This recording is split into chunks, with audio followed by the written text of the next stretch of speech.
ကျွန်တော်တို့ဘာအတွက်အသက်ရှင်နေကြတာလဲဒေါစတိုဂျော့စကီလေးယောက်မျိုးဖြစ်သောကာရမာဇိုဘရာဒါ၏အနှစ်တော်အဖြစ်ဤတုံလို့ဝယ်စကားကိုမေးသည်၎င်းသည်အမကန်မိသားစုကြည်ကွဲဝယ်ဖြစ်တဲ့တစ်ခုမျှသာမဟုတ်ဘူး၎င်းသည်ယုံကြည်ခြင်းတန်တရားအပြစ်ရှိခြင်းနှင့်လွတ်လပ်ခြင်းဆိုင်ရာဆုံးမဲ့အတွင်းစိတ်ဆုံးမဲ့အတွင်းစိတ်ဆွေးနွေးမှုတစ်ခုဖြစ်သည်ဒီမီထရီဆေရထတဲ့မှုအိမ်ပိုင်းပုံကံသောစိတ်နှင့်အယူရှာ၏ချောပွေးမှုအလင်းရောဇက်ကောင်တိုင်းသည်၎င်းတို့၏ကိုယ်ပိုင်မှောင်မိုက်မှုကိုတိုက်ဖြစ်ကြသည်နိုဝေဆိုရီဇီကာအိုင်နော့စ်က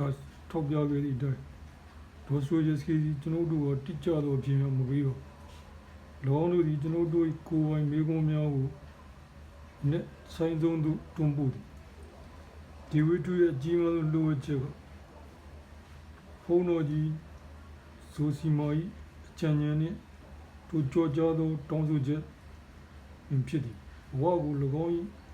အတိတ်ပဲချက်ပူချစ်ပါဆိုတဲ့စကားပဲဖြစ်သည်ကောင်းပြီအဲ့ဒါဘာကိုဆိုလိုတော့လဲဘဝကို၎င်း၏ရှုပ်ထွေးမှုများနှင့်ဝေဒနာများအလုံးဖြင့်လက်ခံလိုက်ပြီဒါကျွန်တော်တို့ရှာဖွေနေတဲ့အလင်းသည်အဖြေတို့ဖုံးကွယ်ထားခြင်းမဟုတ်ဘူးထုံမေကုန်းနှင့်အတူနေထိုင်ရန်ကျွန်တော်တို့ရဲစံတတိဖုံးကွယ်ထားပြီ